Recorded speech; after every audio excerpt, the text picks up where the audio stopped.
Clip number 166۔ اس clip میں آپ سورہ نساء کا تعارف اور پہلی آیت کا ترجمہ اور تفسیر قرآن صراط الجنان سنیں گے۔ سورہ نساء کا تعارف۔ مقام نزول۔ سورہ نساء مدینہ منورہ میں نازل ہوئی ہے۔ آیات، کلمات اور حروف کی تعداد، اس میں 24 رکوع، 176 آیتیں، 3045 کلمے اور 16030 حروف ہیں۔ نساء نام رکھنے کی وجہ، عربی میں عورتوں کو نساء کہتے ہیں اور اس صورت میں بکثرت وہ احکام بیان کیے گئے ہیں جن کا تعلق عورتوں کے ساتھ ہے، اس لیے اسے سورہ نساء کہتے ہیں۔ سورہ نساء کے فضائل۔ سورہ نساء کی ایک آیت مبارکہ کے بارے میں حضرت عبداللہ بن مسعود رضی اللہ تعالی عنہ فرماتے ہیں کہ نبی کریم علیہ الصلوۃ والسلام نے مجھ سے ارشاد فرمایا، مجھے قرآن مجید پڑھ کر سناؤ۔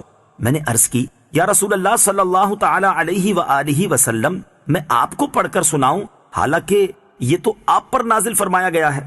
ارشاد فرمایا، ہاں تم پڑھ کر سناؤ۔ چنانچہ میں نے سورہ نساء پڑھی حتیٰ کہ جب میں اس آیت پر پہنچا، فَكَيْفَ إِذَا جِئْنَا مِن كُلِّ أُمَّةٍ بِشَهِيدٍ وَجِئْنَا بِكَ عَلَى هَؤُلَاءِ شَهِيدًا۔ ترجمہ، تو کیسا حال ہوگا جب ہم ہر امت میں سے ایک گواہ لائیں گے اور اے حبیب تمہیں ان سب پر گواہ اور نگہبان بنا کر لائیں گے۔ تو آپ علیہ الصلوۃ والسلام نے ارشاد فرمایا، بس کرو، اب تمہارے لیے یہی کافی ہے۔ میں حضور پرنور علیہ الصلوۃ والسلام کی طرف متوجہ ہوا تو دیکھا کہ آپ کی مبارک آنکھوں سے آنسو روا ہے۔ نمبر 2، حضرت عمر فاروق رضی اللہ تعالی عنہ فرماتے ہیں، سورہ بقرہ، سورہ نساء، سورہ مائدہ، سورہ حج اور سورہ نور سیکھو کیونکہ ان سورتوں میں فرض علوم بیان کیے گئے ہیں۔ نمبر 3، حضرت عبداللہ ابن عباس رضی اللہ تعالی عنہما فرماتے ہیں کہ جس نے سورہ نساء پڑھی تو وہ جان لے گا کہ وراثت میں کون کس سے محروم ہوتا ہے اور کون کس سے محروم نہیں ہوتا۔ نمبر 4، حضرت عمر فاروق رضی اللہ تعالی عنہ فرماتے ہیں، جس نے سورہ بقرہ، سورہ آل عمران اور سورہ نساء پڑھی تو وہ اللہ تعالیٰ کی بارگاہ میں حکمت والے لوگوں میں سے لکھا جائے گا۔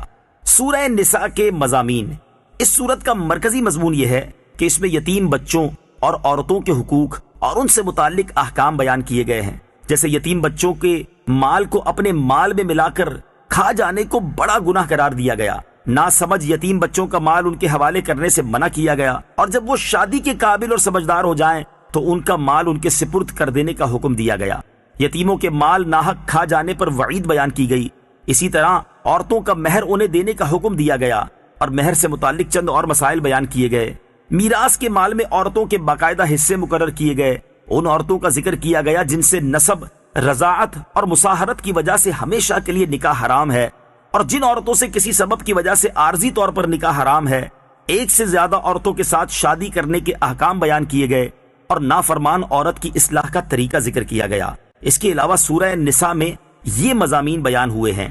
نمبر 1، والدین، رشتہ داروں، یتیموں، مسکینوں، قریبی اور دور کے پڑوسیوں، مسافروں اور لونڈی غلاموں کے ساتھ حسن سلوک اور بھلائی کرنے کا حکم دیا گیا۔ نمبر 2، میراث کے احکام تفصیل کے ساتھ بیان کیے گئے۔ نمبر 3، کن لوگوں کی توبہ مقبول ہے اور کن کی توبہ مقبول نہیں کی جائے گی۔ نمبر 4، شوہر بیوی کے ایک دوسرے پر حقوق اور ازدواجی زندگی کے رہنما اصول بیان کیے گئے ہیں۔ نمبر 5، مال اور خون میں مسلمانوں کے اجتماعی معاملات کے احکام بیان کیے گئے۔ نمبر 6، کبیرہ گناہوں سے بچنے کی فضیلت بیان کی گئی، حسد سے بچنے کا حکم دیا گیا، نیز تکبر، بخل اور ریاکاری کی مذمت بھی بیان کی گئی۔ نمبر 7، جہاد کے بارے میں احکامات بیان کیے گئے۔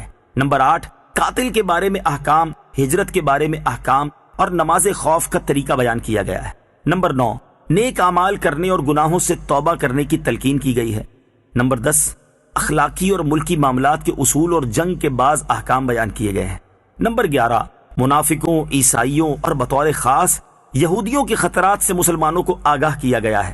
نمبر 12، اس سورت کے آخر میں حضرت عیسیٰ علیہ الصلوۃ والسلام کے بارے میں عیسائیوں کی گمراہیوں کا ذکر کیا گیا ہے۔ بسم اللہ الرحمن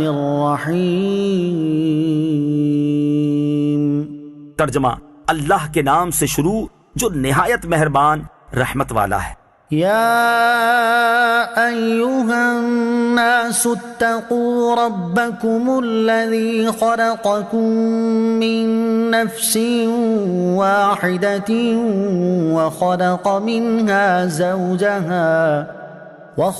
منها زوجها وبث منهما رجالا كثيرا ونساء